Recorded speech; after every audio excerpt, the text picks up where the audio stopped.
Bonjour, je me présente, je m'appelle Sarah, j'ai 20 ans et j'ai été jeune sapeur-pompier pendant 5 ans. Ce fut pour moi l'école de la vie, puis apprendre la rigueur, la cohésion, l'esprit d'équipe et aussi et surtout le dépassement de soi. Après ça, j'ai obtenu mon bac littéraire, pour enchaîner sur 2 ans dans la vie active, notamment dans une agence d'événementiel et en tant que secrétaire dans un cabinet d'experts comptables. Sauf que, au fond de moi, et depuis que je suis toute petite, il y a toujours eu une part artistique qui frémissait en moi.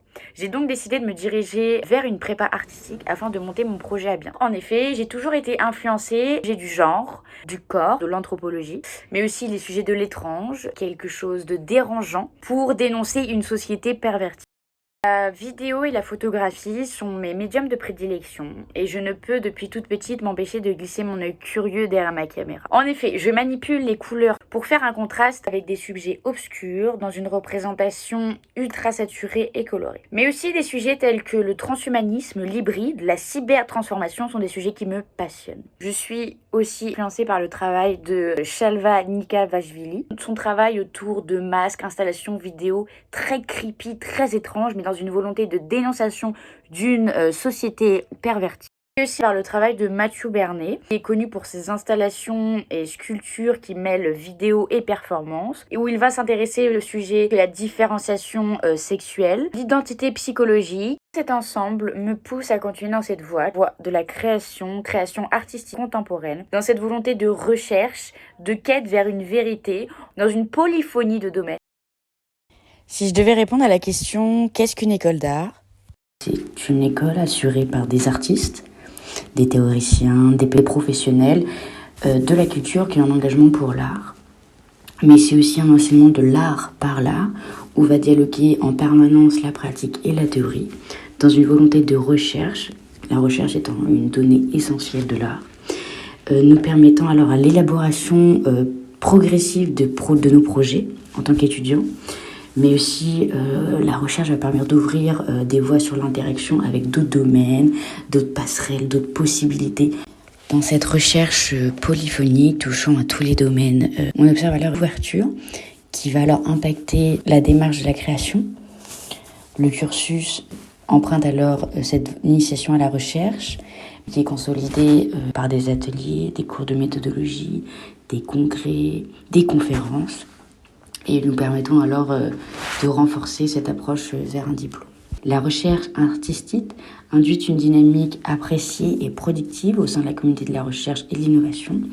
Elle va permettre aussi également de prendre compte la dimension artistique dans des processus industriels, environnement, développement durable, cosmétique. Et ainsi prendre compte que on ne peut pas penser à l'art que par l'art, mais penser à l'art dans cette polyphonie de domaines, nous permettant d'ouvrir nos champs. Mais une école d'art est aussi un point de rencontre entre des individus partageant une pratique différente et pouvant s'apporter l'un et l'autre des skills, des possibilités, une ouverture d'esprit vers d'autres domaines, vers d'autres façons de penser, permettant ainsi d'ouvrir notre champ des possibilités. Et ces rencontres font partie intégrante de l'enseignement. Ces discussions, ces échanges permettent alors de produire, créer, innover dans notre monde, dans notre actualité, dans un contexte. Pourquoi y a-t-il de l'art plutôt que rien ? Donc selon moi, l'art serait tout d'abord un besoin de l'esprit, une façon de mettre en surface des sujets enfouis. Mais je crois aussi que l'art, la politique, l'économie, la science sont des formes d'organisation de la réalité humaine. Car en effet, si l'art se voit considéré comme moins utile dans une société, on dit beaucoup sur celle-ci, avec l'exemple actuel du confinement, les métiers essentiels et non essentiels, ainsi que cette prise de conscience aussi, et en parallèle, que lors du confinement, l'importance de l'art. Et il a découvert que l'art nous permettait de garder la tête hors de l'eau dans cette période sombre, et qu'il s'agit en effet d'une part fondamentale de l'humanité, parfois aussi inexplicable, mais inhérente de l'homme et sans fin. En effet, ça peut être un produit de remplacement à une époque où la vie manque de beauté. Et c'est aussi une manière d'éduquer les plus ignorants et une façon de transcender son esprit. Mais c'est aussi une façon de prendre conscience que l'art fait partie intégrante de notre quotidien, que l'art est partout. L'homme étant aussi un être doté de sentiments, il se tourne naturellement vers cette pratique, prenant la catharsis des passions, des émotions, mais c'est aussi un regard critique sur notre environnement, questionnant sur l'existence de l'homme et sa nature profonde. L'art est principalement aussi une forme de communication qui garde une certaine aussi mémoire, car l'artiste met beaucoup de lui, de ses expériences privées, particulières, individuelles, subjectives, mais dans une certaine structure qui donne à donner aux autres. Et l'artiste ne sait pas tout de suite réellement ce qu'il va recevoir. Cela signifie aussi que l'art est une nécessité pour les créateurs. Ils veulent et doivent dire quelque chose, transmettre un message. Et c'est aussi une force intérieure qui les épouse. Et pour finir, j'aimerais vous parler de mon dernier projet vidéo qui tourne autour du sujet de la dysphorie.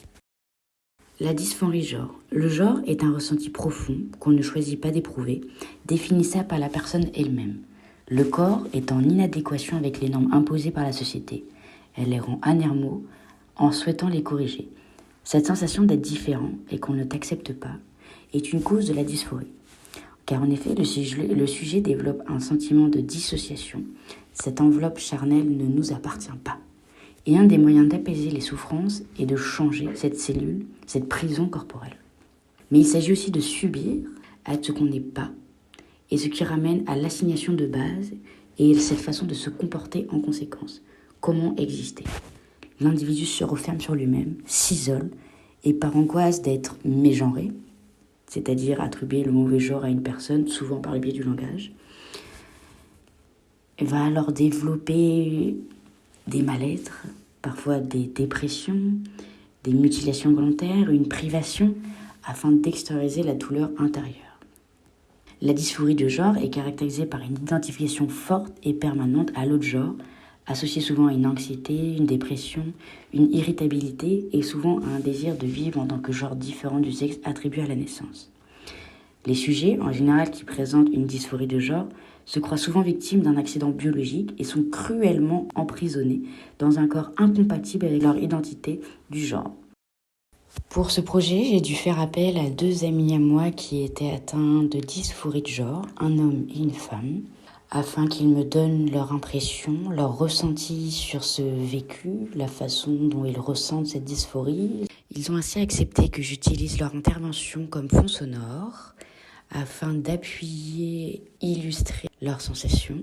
J'ai aussi utilisé mon cousin, qui est un homme androgyne, afin d'exalter à travers le marquage au corps, donc avec la peinture, utilisée dans certaines tribus comme identification à un groupe, d'exalter son genre profond, son identité profonde, qui par la suite est coupée par une autre expression corporelle, cette fois-ci de mon corps. J'ai voulu faire cette transparente superposition de son corps sur le mien, à travers une expression corporelle, moyen d'exprimer à travers le corps son identité et le marquage avec la peinture. Le sujet du genre est un sujet qui me passionne, que je souhaite encore plus approfondir, car c'est un sujet actuel et contemporain qui touche une grande partie de notre génération. Et ainsi, je vous laisse avec la vidéo de la dysphorie d'une durée d'1 minute 30. Comment je vis ma dysphorie de genre? Alors, ce qu'il faut savoir, c'est que au quotidien, la plupart du temps, je me sens femme avec mon corps de femme et ça va. Mais il y a des jours où ma dysphorie, donc de mon genre, va complètement switcher et je vais plus le supporter.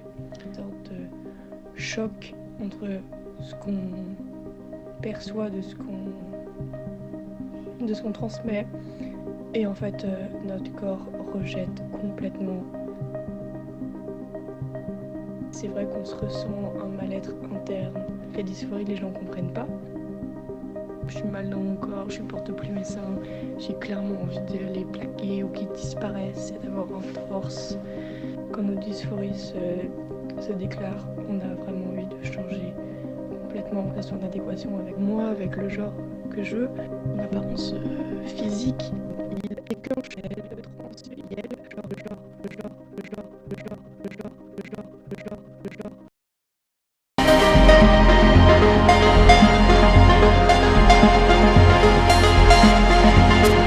J'avais du mal à m'accepter, à me regarder dans un miroir, tout simplement, à aimer l'apparence.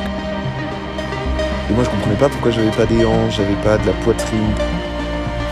Et au moment de la puberté, le corps qui change, les poils qui commencent à apparaître au niveau du visage, au niveau sur les bras, sur les jambes. de cacher ce corps d'homme. Et je voulais juste avoir des formes féminines. Et le regard des autres, à ce moment-là, il acceptait pas en fait. Il acceptait pas que moi, je n'arrive pas à trouver mon identité en tant qu'homme.